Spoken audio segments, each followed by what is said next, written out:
I remember I had put all this effort and I was super excited into this design about halfway through, and he told me like it's not good enough, you need to start over.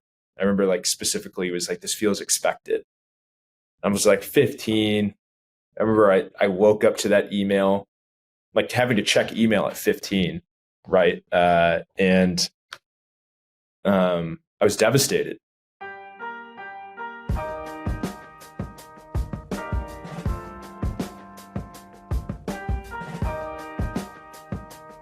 As I was thinking about our conversation, I was thinking back to you and I at one of your birthday parties in second or third grade, probably playing some football in your yard or something like that. And I was just thinking about, what do you think we would have thought at that time if we said, hey, in a good 15 years from now, you're going to be sitting down hosting a podcast together? That's pretty wild to think about. More than 15 years. Like I was thinking about that too. Like we've known each other first or second grade. So, I mean, that's the majority of our life, right? Like 90% of our life, which is incredibly special. I think that's something that you and I have talked about. I mean, not only for you and I to maintain a relationship that long, but then, our friend Curtis, the more and more, I think, just in experiences I've had this year, just this term of chosen family is something I've talked quite a bit about. And, you and Curtis, and there's so many other people in my life I definitely consider family. In first or second grade, did we know that?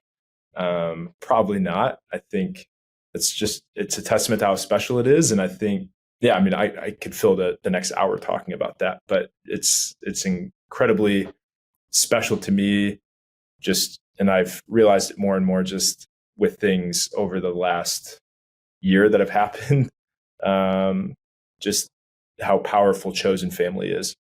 And I'm just extremely thankful for that. I want to go back to you. You sent me a message a few weeks ago, and not sure that I'm fishing for compliments, but more so you were talking about this concept of, I forget how it goes, but the seeing the tree and missing the forest, or it's the other way around or something about that. But take me back to that note that you had sent and that thought. Yeah, there's this idea that I think we struggle as humans when we're around people so often, whether it's day to day or you've been around someone since first grade. You see the growth day to day and you see these moments day to day, but you're not able to see kind of these like dramatic changes that others might see where, like when you see a relative, and I'm sure it happened to you at your wedding, you had family come up to you that you hadn't seen maybe since your high school graduation or something like that. And they're like, oh, I remember when you were this big. And, it's just so amazing what you've done, or so amazing, this night or whatever. And just so proud of you because they haven't seen the constant, I would say, progression. But when you're best friends with someone, or you have a significant other, or you have a coworker, you're seeing that day in and day out. And a lot of the times you need to take a step back and kind of, what was this person like? What was it like looking at this person 5 years ago? What was it like looking at this person 10 years ago? And you realize there's a lot of change. Sometimes it's good, sometimes it's bad. And you're not fishing for compliments at all. Like I'm more than excited and happy to talk about this. But this idea that, I was listening to that podcast you had with Manny, and that's why, I felt compelled to let you know. I thought it was the best piece of content that you had ever put together, regardless of this podcast or anything. And just hearing you talk about, scrubbing toilets in the morning and the evening, and I was talking to you day in and day out of that stuff, whether it was texting you for a fantasy football trade or, hey, what are we doing later? But then when I take a step back, hearing you say that and looking at where you're at now, and not even just from the toilets to now, but I would say just from like high school graduation to now, or Chad in 8th grade at the bus stop to now, that progression, that growth, that trajectory is pretty pretty special. It's pretty amazing. And sometimes it takes kind of rehashing. And I think even personally, a lot of the time we struggle doing that. I mean, we see nobody more than ourselves, honestly, right? And sometimes when it takes certain disruptions or certain kind of moments for you to pick your head up a little bit and be like, wait, like let's actually like take inventory on what's happened, what's changed. And more often than not, hopefully that's good change, that's growth, that's something beautiful. As you reflect on your own journey, and I'm with you in that, it's like so often it can be difficult to take that pause and to, I mean, I think of gratitude. I think of just being grateful for the people in our lives, the things in our lives. I think about looking back at our own journeys. And so then I think about you and, what is your relationship with looking back on your journey and what you've accomplished at this point in your life? Is it something you think about often, something you reflect on often? Because the same thing applies, it's a two-way street. I look at your journey and I think it's incredible. I'm proud of you and I marvel at the things that you have accomplished. How do you see yourself? Well, I appreciate that, and that means a lot coming from you. I don't know. It's something I've processed in therapy. Obviously I'm a huge advocate of going to therapy. Shout out to our guy, Mikel. I struggle being present. And I think it's, more often than not, I'm very forward facing. That doesn't bode well for me in terms of like being present in the moment, whether it's day to day or kind of wherever I'm at, or just kind of retrospectively looking at things. I'm just such a future oriented person. Not in the sense of the grass being greener or being better than where I'm at. I'm just excited about what's next, trying to always think about what's next. That's just kind of and I'm lucky enough in my profession that's, I'm given the opportunity to ideate on what's next, what could possibly be brought to Detroit or incubated in Detroit or designing something new that currently doesn't exist. I can sometimes get trapped in that personally. So I've kind of struggled with that. And then, there's times where, I turned 29 in September and I was like, shit, I'm really close to 30. And it's kind of like, it's weird. Like there's really nothing different about the year 30 than 29 or 31 than 30, but 30, just societally, we turned that into a benchmark. And for me, it was kind of like, wait, like, what have I done? What do I want to continue to do? What haven't I done? It is kind of interesting too, when I look back and it's like, my internship at Adidas or Nike or Under Armour, like those were almost, you're going on, it'll be closer to 10 years in the next couple of years. And it's like, that feels like it was 2 or 3 years ago. And so now it really turns into more of a retrospective of like, how did that help me? What did I get out of that? And everything. So I'm very vaguely answering your question. I think it is something though that I've acknowledged kind of with myself of just because in my day to day with work, I'm very future oriented, working on what's next in a lot of my projects and basically all of my projects. That then personally though, I don't need to operate that way. I need to be very present in the fact of like when I go home and I have my beautiful, amazing wife, I've got a dog that is constantly happy and excited to see me. I've got an amazing friend group that is more family than friend. In most cases, I've got an amazing family as well. And just I need to be present because in a lot of just with some of those relationships, I mean, I'm not trying to sound morbid, but there's no guarantee that there's like a future oriented outlook with those people. So yeah, I don't know if I answered your question there, but I think I'm trying to get better present, like in myself personally, trying to be present. And that's just something I've got to continue to work on.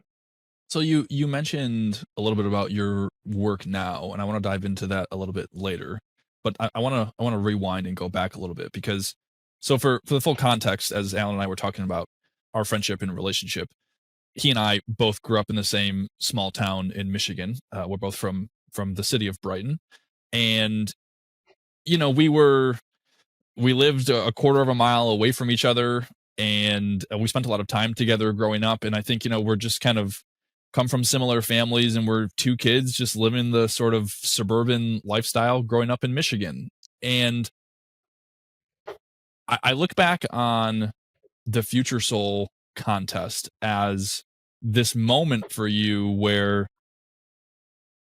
you became sort of like larger than this little kid growing up in Brighton. And it was kind of like, I don't think at that time in our lives, I'm not sure I could even fully grasp or appreciate what that meant or represented. But all of a sudden, I'm seeing pictures of my friend who lives a quarter mile away, who I've grown up with Carmelo Anthony. And, it's just kind of this moment of like, oh, wow, I think he's doing something pretty big here, but maybe not fully grasping. Tell us that story from your perspective of the Future Soul contest and kind of the beginning of some of this journey. Rewinding even a little bit more, you and I both played sports growing up, and Brighton, it's a decently sized suburb, so I would say athletically it's pretty competitive, right? So you have to take sports very serious, and if you look at a lot of our relationships, from middle school to high school on, they stemmed from sports. What was interesting for me though was like none of the friends I played sports with were the friends that I was in art class with. And I guess for just some context there, I've kind of come to this realization that it wasn't that I was necessarily always encouraged by my family to, take art classes seriously or draw or anything like that. I just was never discouraged. And I think I've realized more and more in life, it's not always seeking encouragement. It's just making sure we're looking for discouragement in the sense of like, if no one's telling you not to do something or that you're bad at something, like that almost is just as good as or just as valuable as encouragement. But my dad is more artistically and creatively talented than I am and always will be. And he's really got, some God-given abilities. So I always kind of saw somewhat him expressing that and utilizing that skill set. But yeah, I was living in these two social circles of taking my art classes seriously, and especially when I got into high school. But at the same time, I was, I would eventually be on varsity basketball. And so there's these two worlds that I just never saw coming together. But it wasn't until I stumbled upon on a sneaker website called Soul Collector at the time. This like Willy Wonka-esque competition experience called Nike Future Soul. Prior to that, I always, made sure that the shoes that I bought for the upcoming basketball season, no one else on the team had. So it was a colorway of, Zoom Huarache 2K4s that Kobe was wearing, or eventually when Kobe got his own shoe line, those Kobe's or things like that. I wasn't satisfied going to Dick's Sporting Goods and just getting kind of like what everyone else, 8 of the other players on our 12-person team were going to wear. I was going to 12 Oaks Mall and Novi and going from Champs to Finish Line to Foot Locker 3 or 4 times. And my mom, unfortunately, would bear through that experience with me of taking 3 hours to pick out a pair of shoes. Like that's kind of how this whole thing started, and basketball fed into that. And then I started finding these websites where I could see what was going to come out in 2 to 3 months. And I stumbled upon the Future Soul competition where I saw these 2 high school students get flown out to the Nike campus after they submitted a design. Their design won. They got 3D printed prototypes of their designs. They got to go to the Nike employee store where everything's half off and it's the size of a Dick's Sporting Goods. And they're walking around the Nike campus. And I was like, wait, like footwear design is a thing. Like besides even realizing that this competition was a thing, I was like, wait, people design these shoes. Like people get paid by Nike to design footwear. Like that is insane to me. Because the reason I say a Willy Wonka experience, like kind of just thought of Nike and Adidas and Reebok and Puma and Under Armour as these like amorphous kind of like hollowed grounds where there was a shoelace river and the shoes came off of trees, and I just didn't realize that there was a whole corporate structure to all of this, right? And I was like, oh my God, this is incredible. This is how I can bring my creative side of me with this like passion for sports. Because I mean, at that time, in early high school, I knew I wasn't going to play college, let alone professionally. You know, you are riding the bench on your freshman basketball team. Like it's not that Michael Jordan story of him not making varsity his sophomore year. It's just like that motivational speech never registered with me because I knew I wasn't going to be that, but it was this way of, wait, like there's a guy that designs the Kobe's that I'm wearing and his name's Eric Avar, and he gets to sit down with Kobe and sketch shoes with Kobe. Like, oh my God. And there's a paycheck with that. Yeah. Is that why shoes became this obsession of yours in the first place? Was because it was this mix of creativity in sports? Because where did that come from? Because again, to paint the picture, we're growing up in a very small town, suburban town. We're an hour from, the largest city. So it's not like sneaker culture was around. You mentioned your dad had an art background, but this wasn't really part of the culture that we grew up in. So where did this initial interest come from in the first place? I have a tough time pinpointing it. I mean, I remember my 5th grade basketball tryout. Before it, my mom said, if you make the team, I'll make sure that like you get, because I remember showing up to tryouts and I had just like my everyday, I think I still wore basketball shoes to school because you're at that age where, you're wearing clunky basketball shoes with jeans and everything. And my mom was like, I was like, Mom, I can't show up to tryouts in these like dusty, dirty shoes that I wear every day. But she was like, we'll go get whatever pair of shoes you want if you make the team. And kind of just like threw that out there as a parent just to be like, let's cross that bridge when we get there. But I remember going to the mall and I'd never really been in that setting before and seeing these like displays of Jordans and Nikes and everything. And I was like, oh my God. Like it was almost just like the shoes were presented in such a, and it's funny, like you're talking about like 12 Oaks and Foot Locker or Champs. Like it's not a jewelry store or a Tiffany's by any means, but I don't know why. There's something that struck me in that moment. It was like the way that they were presenting the athlete wearing them in the ads, and I don't know, the footwear just looked beautiful. And in the suburbs, like none of our stores had that, right? You had like Dick's Sporting Goods where it's very much like team colors, more black and white and stuff like that.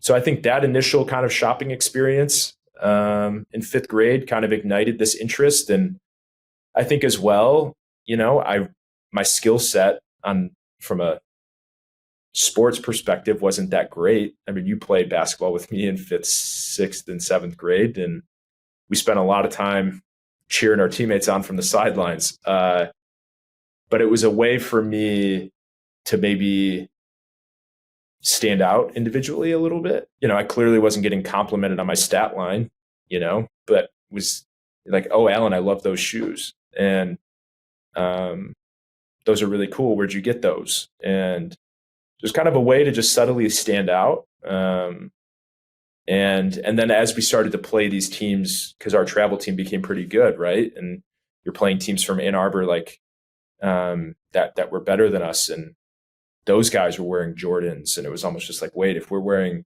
the team issued stuff, you almost associated the better players with the guys that were wearing Jordans and Dadas and that type of stuff. So yeah, I think that's where the initial obsession kind of kicked in, and that became special, specifically basketball footwear. And then when the competition came along, it just like totally took it to another level for me, where checking these like sneaker blogs became a daily obsession when I got home from school. I would look for interviews with the various designers of the LeBrons and the Kevin Durant's and the Tracy McGrady's and Derrick Rose's and things like that. And I started to know those guys. So then I started to appreciate the product even more. And at that time, sneaker design was still super niche, let alone being a sneakerhead was still more niche. And I could message those guys on Facebook, which was pretty unreal. These guys were like giants to me, and still are to a certain extent. But I guess kind of long story short, with that competition, I sketched my first shoe ever. It was a really crude pencil drawn concept for Dwayne Wade, and submitted it. And I ended up making the semifinals, which was I was myself and 5 other high schoolers. It went to an online vote, and you and other friends and family helped market the hell out of that. And that kind of taught me this idea of also, like, your design can be great or your concept can be great, but how do you market and sell it in? That's just as important. And really making it relatable to people and kind of a shared experience, and ended up making the finals. And the prompt then, which was like, it's this like kind of pinch me moment, was design a signature shoe for Carmelo Anthony. He was a top 5 player in the NBA, had a signature deal with Jordan, and this guy that was just an idol of mine from a sports perspective, and had, 30 days to design the shoe. And then we went and presented at Nike, and very Willy Wonka-esque, like they flew a parent out with us. I mean, we were minors, like I was 15 years old, so the parent had to come, but there was a lot of parallels between the experience. And I kept bumping into these people that went to this school called CCS, or the College for Creative Studies. And it was interesting because they were from Miami, but they decided to go to college in Detroit.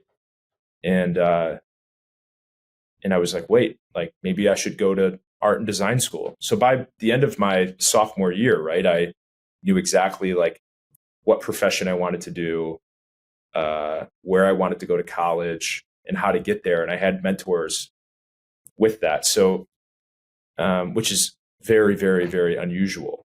So yeah, that competition, and there's so many other branches of that. My relationship with D. Wayne Edwards, who was running the competition.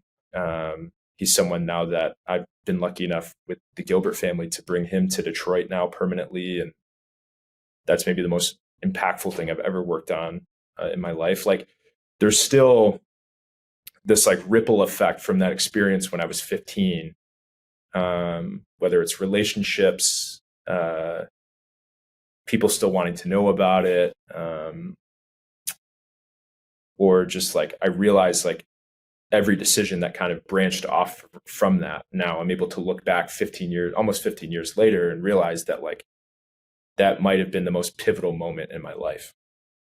So the thing that I'm curious about is that being such a pivotal moment, and being able to look back now and see all the things that came from that experience. And I don't know if you mentioned it in your story, but the spoiler alert there is that Alan won the competition and his shoe went into production, and you could actually, I mean, our friends, you could go buy his shoe. It was sitting on a shelf in near our hometown, and you could purchase the shoe. You talked about how transformative that whole experience was for you. And I often think about this idea that I think we tend to limit ourselves, and we don't allow for all these transformative things or all of this web of things to happen because we don't actually give ourselves the opportunity in the first place. We don't believe that. We see this competition and we think, that's awesome. That's amazing that they could do that, but that's not me. Can you think back to that time in your life, and what was your mindset around, what made you believe that you had an opportunity and you had a chance to do this and create all of what this has led to? I mean, for that first initial submission, my dad sat with me in our dining room and, was showing me how to properly shade and things like that, using his pencil kit, he has like a tackle box, fish box of markers and charcoal and pencils and everything. And he pulled that out. And so there was very much like a father-son bonding moment there where it was never like, Alan, you have to do this. Like, what an opportunity. Like you need, but it was like, oh, that's cool that you want to do that. Like, and it was kind of a way for us to bond as well. So I think that, played a large part in it, just seeing the video recap of these kids that when they were interviewing them, I was like, these look like kids that I go to school with. Like they're very similar to me. These two guys play high school basketball. Like this makes all the sense in the world. And I kind of knew from, my friend group, you guys, that I kind of had this ability to draw in that way and kind of express myself visually.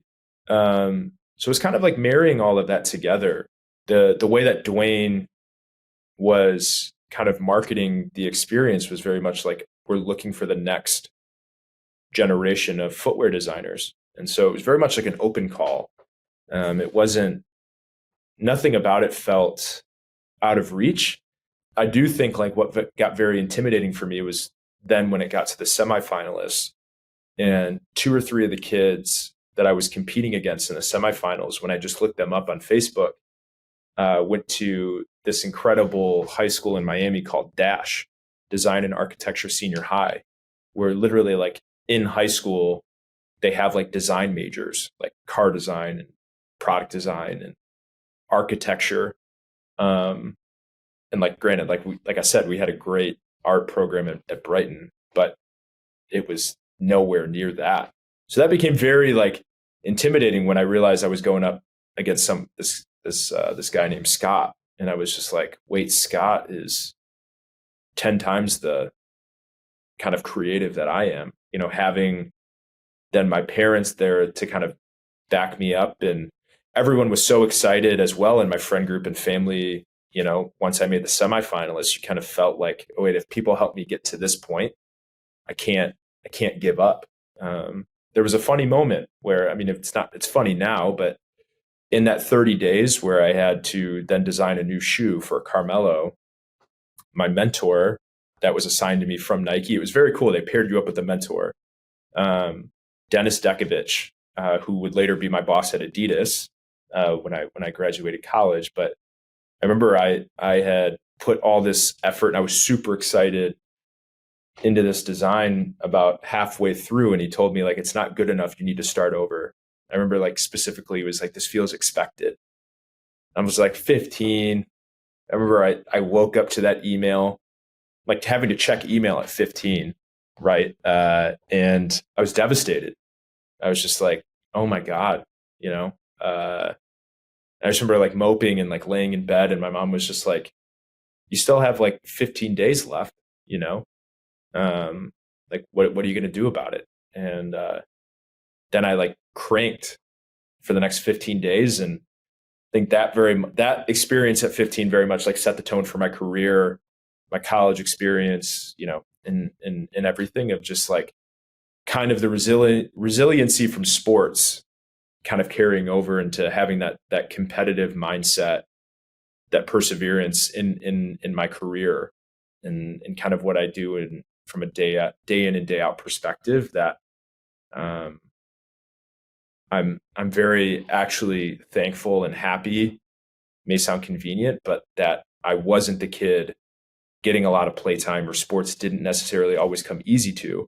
I think you and I related a lot. We had to fight for every minute. If you just transfer that then to that experience within 15 days, like, okay, let's it's like running suicides, it's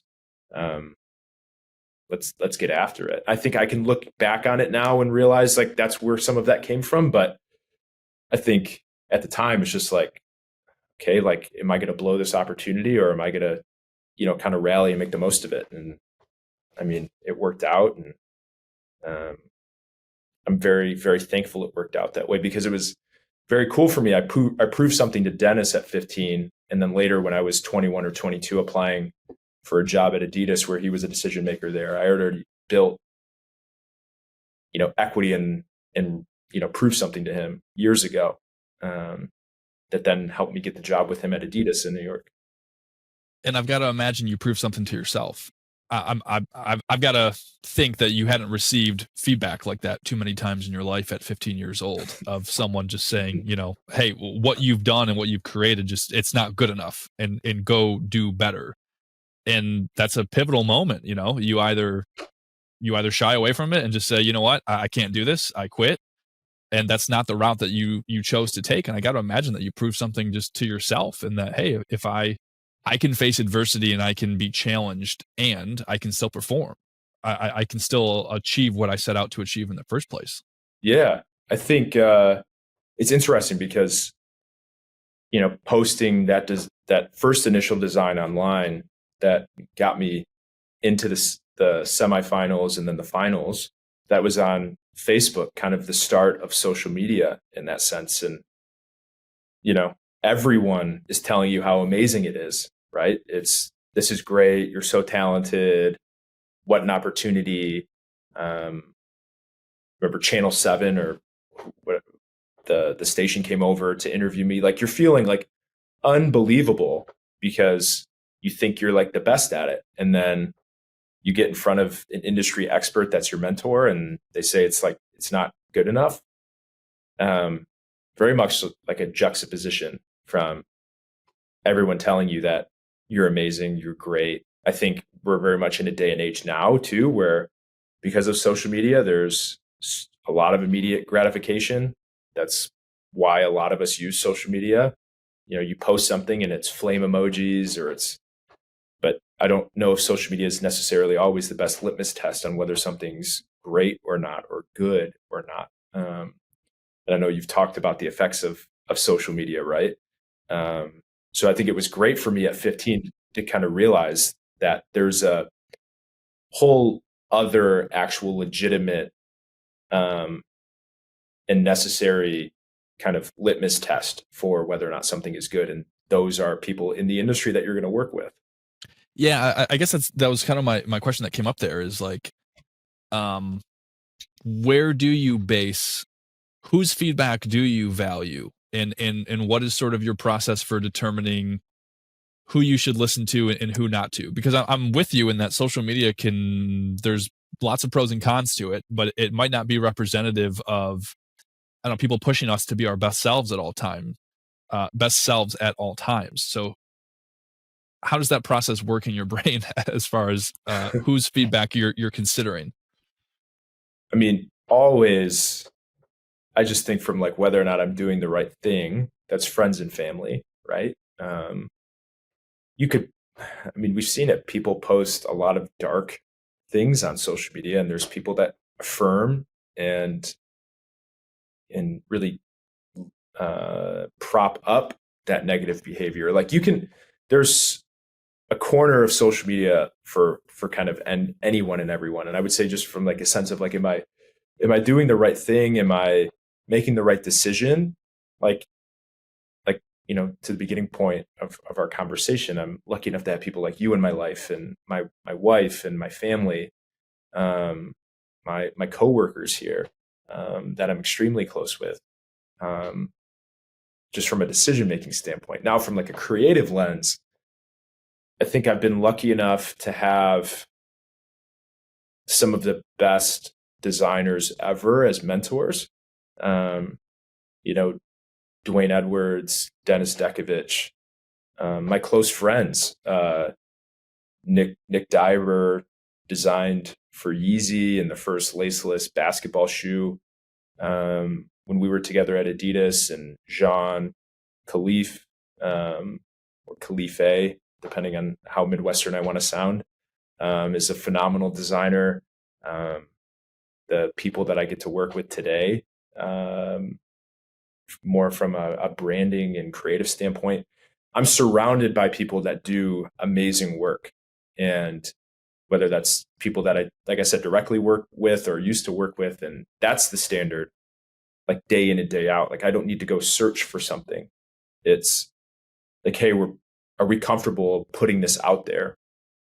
And that's kind of the litmus test. And I've been lucky. Like everywhere I've gone, there's been a high bar for something to really make it from the wall to actually, out there in real life. And that, it's never, I don't think I've ever used social media as a litmus test for that.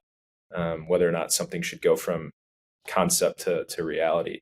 So I've just been really lucky to have peers day in and day out, kind of every stop of my career, that are people that I actually want to attain to from a actual technical ability perspective. And those are the people that I want to validate my work or tell me that it's not good. And I think like the interesting thing that people need to realize as well, and is that our shooting percentage as designers or batting average is horrible. If you were to realize just like the percentage of things that don't make it, the percentage of ideas that don't make it, it can be disheartening. But I think then if you realize that like Steph Curry is the best shooter of all time, and he doesn't even make half of his shots, like by percentage, he doesn't make half of his shots. Miguel Cabrera is one of the best hitters of a baseball ever. He hits a ball maybe a third of the time. And that's at like a peak performance. As a designer, more often than not, like you're generating 10 ideas and maybe 3 get moved on to the next round. And then from those 3, only one's going to make it. So you're really in like that 30% range a lot of the time. And that's like if you're really good, like really, really good. I had an experience today where something that I submitted for a client just wasn't chosen. And it's just like, wait, like kind of had to balance, like, is that you initially want to look at them and like, they're not right. And you're just like, wait, like, no, I got to move on to the next ideation, the next phase, the next project. So I think also too, having that sports lens on what I do day in and day out has been very, very helpful. Because I think if you don't have that sports background and you're like, wait, I'm going to sit here for potentially 60, 70 hours a week, and 70%, 80% of what I do is for nothing. Like that's a very glass, half empty approach versus like, I'm lucky enough to have people experience at least something that I've touched. And that to me is, something that really resonates kind of with me for sure. Does that sort of reality of being a creator, the reality that perhaps 70, 80% of what you create will never see the light of day, or will get rejected, or will get turned down, does that reality ever sort of get to you? Yeah, I'd be lying if it doesn't, right? Because at a certain point, when you're trying to, even when a client asks you for recommendations, sometimes you're in a great position, and 4 ideas that you submitted, the client loves all 4, and they're like, "What's your recommendation?" You're kind of like trying to pick your favorite child, and it's almost like an impossible spot to be in. And then I think sometimes it's this balance of you need to be passionate enough to really create meaningful work, in my opinion, and not really treat it as like a 9 to 5 in the traditional sense of clocking in and clocking out. I don't think it's always unhealthy to go home and continue to think about it and wake up excited to think about it. I think there's a healthy balance there. But sometimes when you pour yourself into it so much, becomes very hard to emotionally detach yourself and realize that someone is critiquing the work. They're not critiquing you as a person. It's happened. Probably the most like public thing that I've worked on recently would be like the Cleveland Cavaliers rebrand, and specifically the jerseys. And you spend 2.5 years just working on that. And you're so excited for not only people in Cleveland, but all over the world, because the NBA is now global. to just love and drool over your design. And there were more comments on social that were not probably good for me to look at than were good for me to look at. And that's tough. But no one is sitting there saying like Alan Largin is a horrible human being. They're objectively saying like, which was maybe there was some good feedback in there of, certain things that, um, we had a point of view on that we, uh, you know, chose to go one way, but we got kind of a response in the other direction. Um, and then there, I had some design friends, say like, you know, people are critiquing how simple they are. You purposely tried to make them the most simple jersey in the NBA, and then also people are talking about your design, and just think about they're taking time to talk about that, and you're in a position to kind of have that happen, and so I just think it's all perspective and having a healthy balance of people around you to kind of pick your head up, see the forest, and not just the tree, if you will. But it's it's tough because I think you need, like I said, to be passionate enough about what you work on. But when you're so passionate about something and it's not met with 100%, 100% Rotten Tomatoes review, if you will, it's tough not to think about that 7% that people that didn't like it, or 50%, or whatever it might be.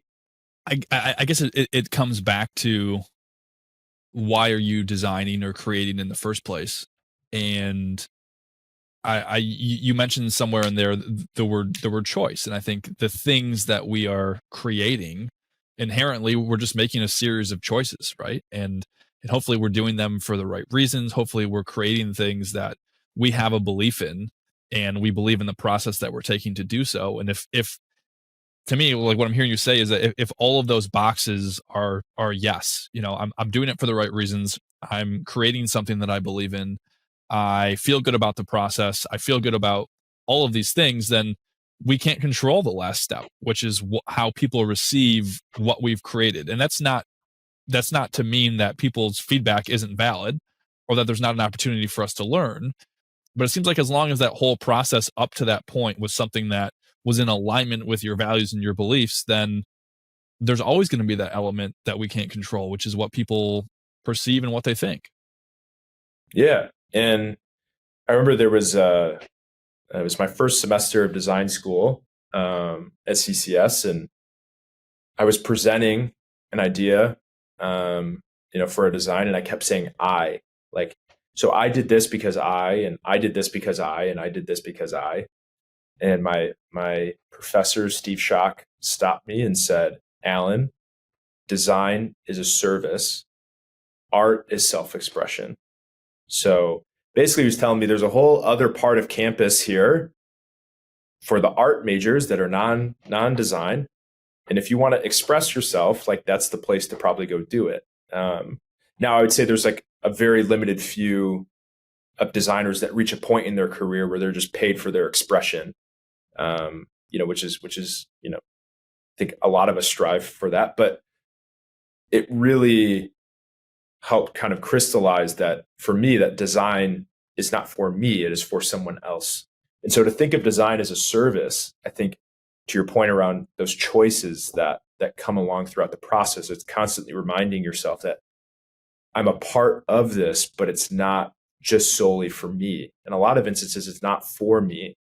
And so I think that can help a lot of the time with those choices, because then you go and get feedback, or you get a different perspective, and that helps you make that choice.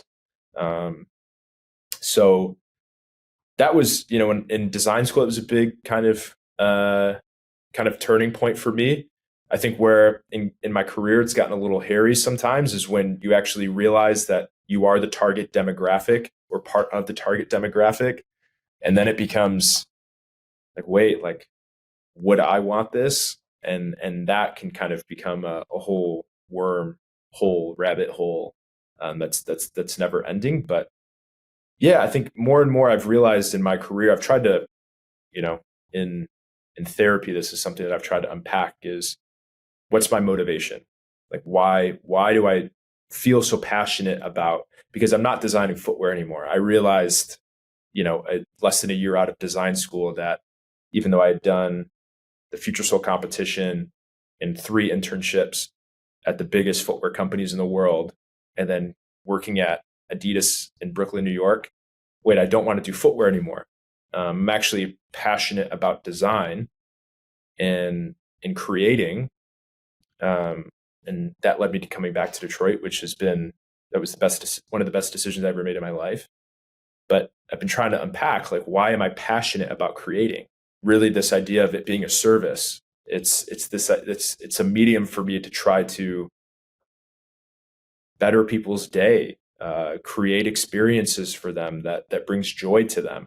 So I've been kind of trying to find that red thread of, like, why was I passionate about working on this? Why am I passionate waking up every morning? And it's this idea of impact. And it's also a helpful reminder for when that passion, is a little bit harder to find, that you have the ability, at least I'm lucky enough to have a platform to impact people. Now it's not trying to say I impact people in the way that a police officer does, or a school teacher does, or a brain surgeon. My experiences in the way that I'm able to impact people, it's gravy for people. Sports fandom, that's gravy. It's not essential. Working on branding for a restaurant here in downtown, or things like that, it's not essential to anybody. Or even bringing pencil to Detroit, or footwear, it's not essential, but it can still, ignite something in someone. It can still bring a smile to their face and a positive experience. And I think that's been helpful for me to kind of really dig in. And I think maybe there's still more for me to figure out, but and kind of what that why is. As we start to kind of land the plane on our conversation, you've mentioned passion, and especially coming back to Detroit. And Detroit is a city that you are extremely passionate about. Tell us a little bit more about why you say coming back to Detroit was the best decision that you've made, and some of your passion for this city and the many things that you're involved in here. I'll try to be as quick with this as possible. I think it always puzzled me growing up in Brighton, living 45 minutes outside of Detroit, that people were more excited to go 4.5, 5 hours to Chicago. I was like, there's a big city, like, why? And I think we're all kind of aware, for the most part, globally, around kind of the rise and fall, and now rise again of Detroit. But when we were growing up, that rise wasn't happening yet, and it's basically, you'd come in and out for Tigers games and Red Wings games, and the Palace was of Auburn Hills was in Auburn Hills, so there really wasn't kind of this, like, allure. But Detroit as a brand, whether it was the sports or kind of the musicians coming out of the city, but still like this kind of tier 1 brand. So that was kind of just interesting to me. And you and I had some amazing experiences in our summers in high school, coming down to the city for a week each summer, and partnering with amazing organizations like Cass Community Social Services, and helping impact people in a positive way, whether it was soup kitchen work, or cleaning up parks, or helping recycle tires into doormats. Pretty impactful weeks, though, because it got us down here, and it wasn't downtown. It was in the neighborhoods, and that's when Detroit really started to latch on from a gravitational pull to me. And so then going to school here for 4 years at CCS, definitely it wasn't Ann Arbor or East Lansing by any means, but it was unique, and the experiences I had here were amazing. But what would kill me was every summer for my internships, I went to Baltimore for Under Armour. I went to Portland for 6 months at Adidas. I went to Portland again for 3 months with Nike. Every single time I found myself like, oh, this city's amazing, but it doesn't have this that Detroit has, or it's not this. It's not a one-to-one. It's great. I could see myself here, but it's not Detroit. And Detroit almost kind of being like that girl that got away, in a sense. And then I moved to New York to work at Adidas, and what I thought was the most incredible opportunity, to be at a design-only office in Brooklyn, working on, like I said, stuff for James Harden and advanced concepts for the entire brand. And I got to go to Germany. But I found myself just like, for multitude of reasons, some family stuff going on. But then also just like, New York's great. I could see myself visiting here a lot, but it's not Detroit for me. And I was lucky enough, I had a family member that was working directly for Dan Gilbert, outside of his office, and was just catching up with them. And they were like, hey, like, if you're not liking New York, would you ever think about coming back to Detroit? And I was just like, well, what footwear brand is in Detroit for me? And she's like, well, I just showed Dan your portfolio. He and his chief of staff, like, they want to meet you.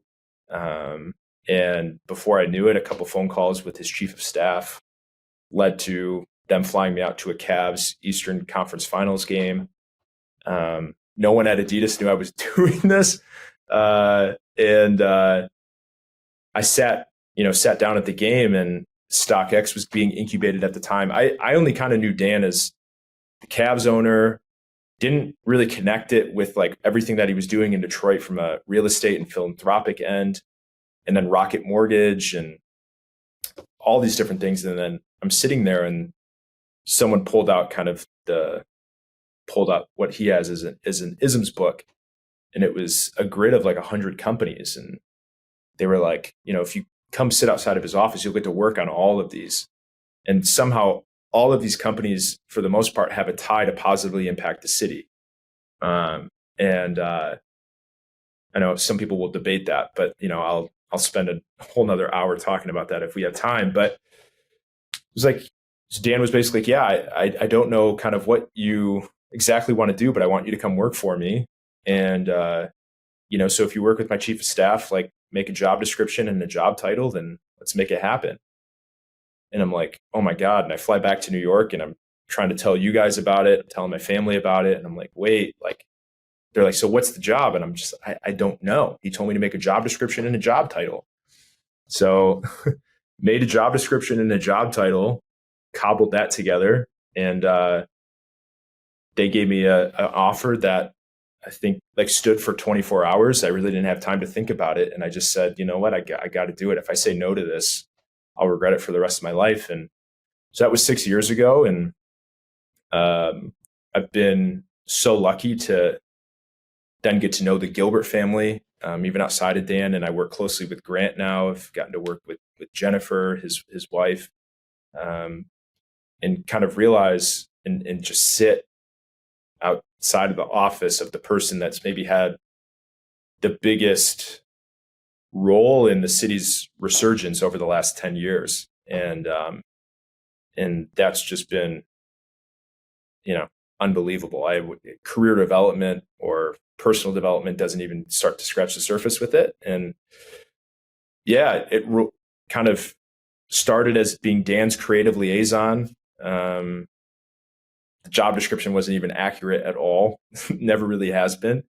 To kind of just being the creative idea, amoeba idea guy, where stuff can come my way, and whether it's working with any of the companies here, like the Cavs, and from a rebrand capacity, to also Dan looking and his family looking to me to bring ideas to them as well. So like reviving an HBCU in Detroit and bringing Pencil here so that we have the only design focused HBCU in the country is here in Detroit, and it specializes with footwear and apparel and everything. So got to work with them to bring my mentor from Portland here. And so that's been incredibly special, and that has had an impact I guess not only on Detroit, but Cleveland as well, just working with the Cavs. And so I get to every day come downtown in the city that to me is more special than any other city in the planet. I purchased a home with my wife, not too far from downtown, and get to know that a lot of the work that I do, not all of it anymore, but a lot of it, hopefully is positively impacting the city. And it's not just from a philanthropic end, which I like, because there's a creative lens on it. There's a problem solving lens, and there's really no bounds to it. I think that's what's special about the family and the organization and their approach to it, is if the ideas got merit, there's a positive impact kind of associated to it. Let's figure it out.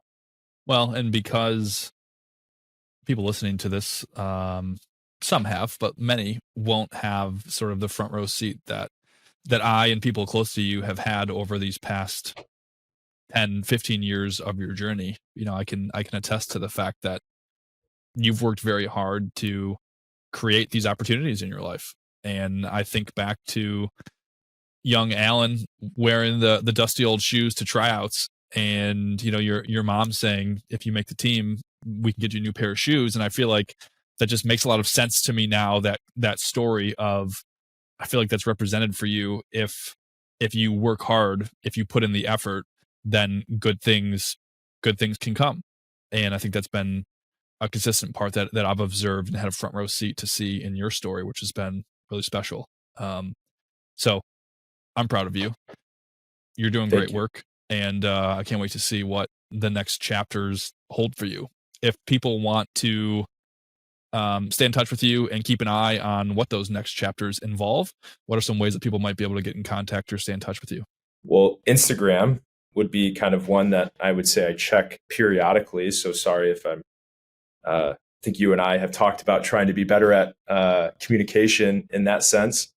But Alan Largin on Instagram, actually exciting. I'm working on incubating a creative agency here. So I'm actually going to be still working with the organization here to a certain extent, but more to come on that in the next couple of months. I think the easiest way would just be come to Detroit.